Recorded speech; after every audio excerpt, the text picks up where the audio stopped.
দাদা বৌদি জেঠি জ্যাঠা ঠাকুমা দিদিমা দাদু সকলকেই আমার প্রণাম। আজকে অনেকদিন পরে আমি আলু কপির তরকারি বানাচ্ছি। কেন এখন ফুলকপি খেতে সত্যি খুবই ভালো লাগবে, যার কারণে আর রোজ রোজ কি আর মাছ আর মাংস সব দিন ওঠো আর বসো সেই মাছ আর মাংস নিয়ে, তো ভাবলাম যে থাক আর আজকে মাছ আর মাংস করা হবে না, আজকে আমি কপিরই তরকারি করব। তার সাথে আলু নিয়ে নিয়েছি, এই আলু কপিগুলোকে ভেজে নেবো, ভেজে একটা নিরামিষ তরকারি বানাবো। আর এখন তো আমার কাছে সোয়াবিন নেই, থাকলে তো একটু সোয়াবিনটাও দিতাম, ভালো করে আর বানাতাম আর খুবই সুন্দর হতো। যাই হোক, যা বানাচ্ছি সেটাই দেখুন, যেটা বানাবো সেটাই খাবো। আর আপনাদের তো দেখাতেই পারি, বলতেই পারি, শিখাতেই পারি, এর থেকে বেশি কিছু বলতে পারি না। নমস্কার, আমার হেসেলে চলে আসুন। এখন আমার হেসেলে উনুনটাকে আমি গরম মানে চালু করে দিয়েছি, আর কড়াইটাও আমার গরম হয়ে গেছে। আর অর্থাৎ এখন আমি তেল দিয়ে দেবো, তেল দেওয়ার পরে ফোড়ন দিয়ে দেবো।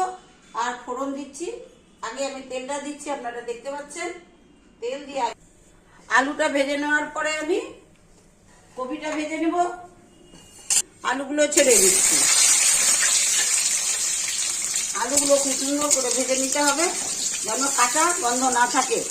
আলুটা একটু লাল লাল করে ভাজলে কপির তরকারি খেতে বড্ড ভালো লাগবে।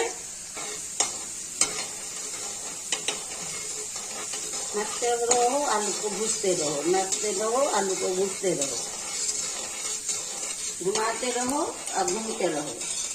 आलू भूजो और नाचो, डांस करो और नाचो।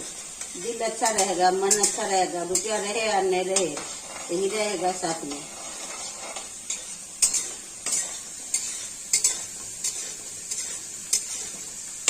आते जाते रहेगा। जितना दिन जियो और हंसो और रहो। आलू भुजाई हो गया, अब हम आलू को उठा लेते हैं। खूब सुंदर से हो गया है, बढ़िया से तल लिए हैं आलू को। तलने का मतलब हुआ भुजा हो गया, भुजने का मतलब हुआ। तो एक একটা করে কপি আমি বসিয়ে দিচ্ছি তেলের মধ্যে, ফটাফট ফুটেছে, সুন্দর করে বসিয়ে দিচ্ছি। এখন কপিটা একটু ভালো করে সুন্দর করে ভাজলে সেন্ট হবে। আবার একটু কপির সেন্ট না বেরোলে কপি খেতে ভালো লাগে না, ঘষা ঘষা লাগবে খেতে।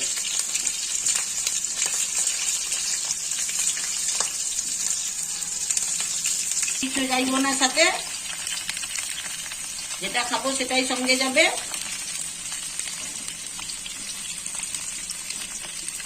রান্না ভালো হলে সব ভালো। তখন আমি তেলটা চারিদিকে একটু ছড়িয়ে দিচ্ছি, কপি আধারে মাঝারে ঘুরিয়ে ঘুরিয়ে। বাড়ির রান্না তো, আর বিয়ে বাড়ির রান্না হলে তো বুঝতেই পারছেন, সকালবেলা হরিবোল হরিবোল হয়ে যাব। এটাকে ভাজবো, তাহলে সুন্দর গন্ধ, এক জায়গা তেলও লাগবে না, আর ভাজাটাও খুব সুন্দর ভাবে হবে।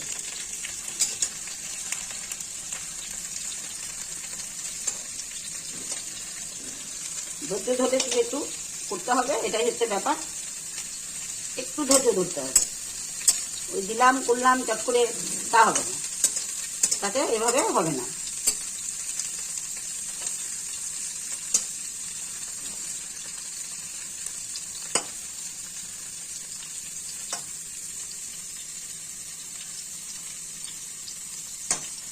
এই পিসটা হোক, ওই পিসটা তো আমি এখন একটু ঢেকে দিই।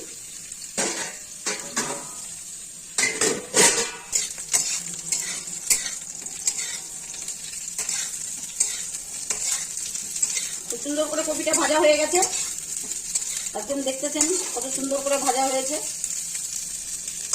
এর থেকে বেশি ভাজলে পরে ব্যাস পিসটা হয়ে যাবে।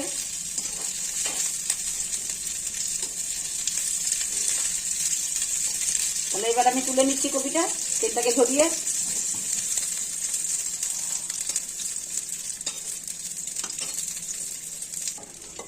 এবার আমি তুলে নিচ্ছি।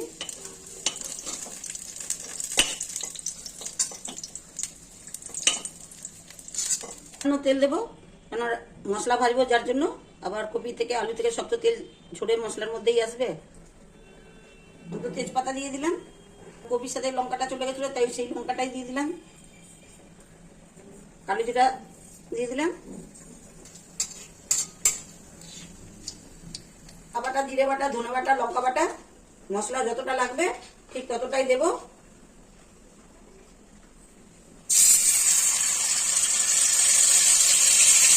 আর দেবো না, সাথে একটু মশলাটা ভাজার জন্য সামান্য একটু জল দিয়ে দিলাম।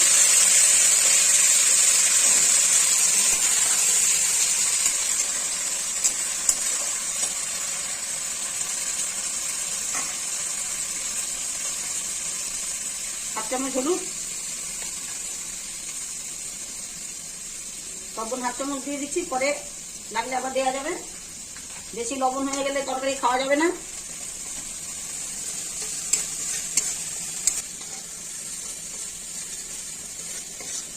মশলাটা ভাজা হচ্ছে এখন, মশলাটুকু ভাজা হলে পরে কপিগুলো ছেড়ে দেবো, আলু কপিগুলো। বাটা মশলা তো একটু সময় লাগে ভাজতে, গুঁড়ো মশলাতে অত সময় লাগে না।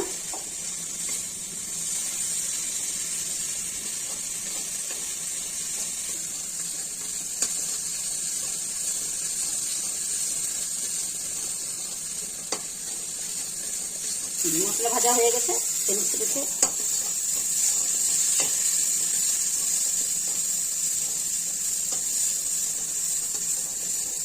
সামান্য একটু জল দেবো।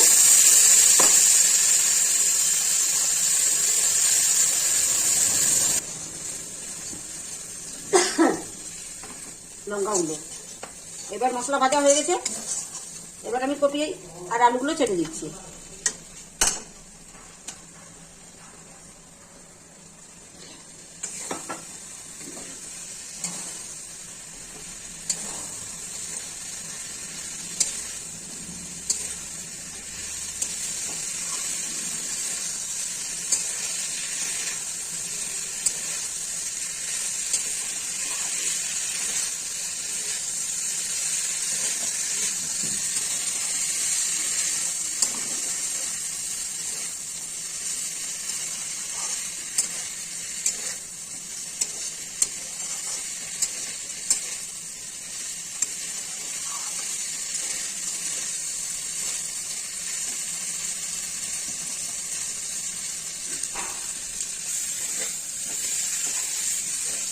মশলা থেকে সেন্ট ছেড়ে দিয়েছে, খুব সুন্দর করে ভাজাও হয়ে গেছে, দেখতেই পাচ্ছেন। এখন আমি জল দিয়ে দেবো, কাঁচা জল তো, ওটার জন্য মাছটা দিয়ে দেবো।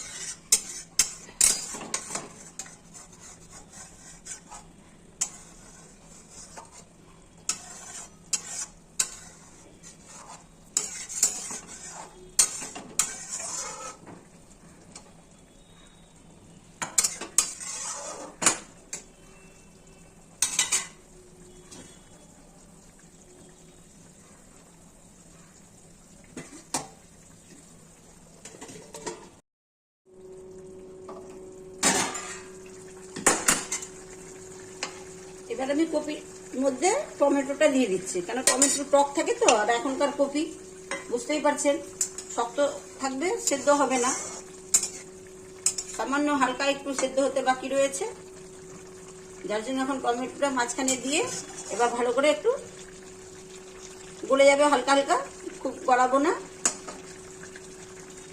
এখন আস্তে আস্তে একটু হোক।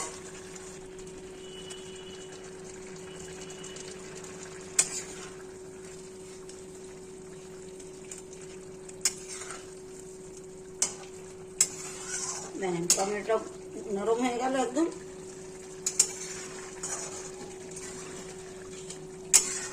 আলু কপির তরকারিটা সুন্দরভাবে হয়ে গেছে।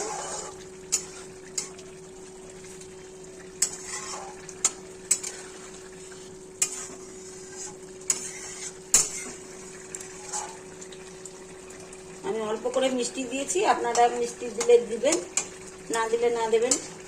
অনেকে মিষ্টি তরকারির মধ্যে খায়, অনেকে খায় না, কিন্তু একটু মিষ্টি দিলে পরে তরকারির টেস্টটা একদমই আলাদা হয়ে যায় আর খেতেও ভালো লাগে।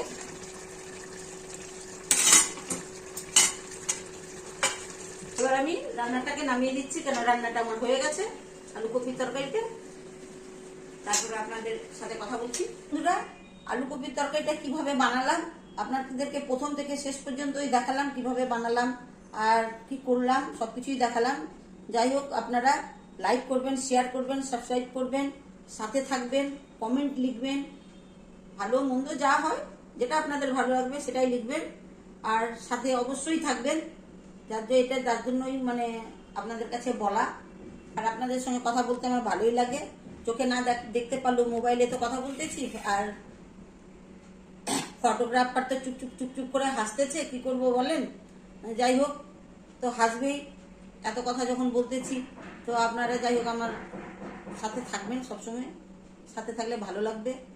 আর এই রান্না বান্না নিয়েই আমি থাকি, কোথায় যাব, যাওয়ার তো আর জায়গা নাই। আপনাদের সঙ্গে অনেক অনেক কথা বললে পরে আমার খুবই ভালো লাগে। নমস্কার।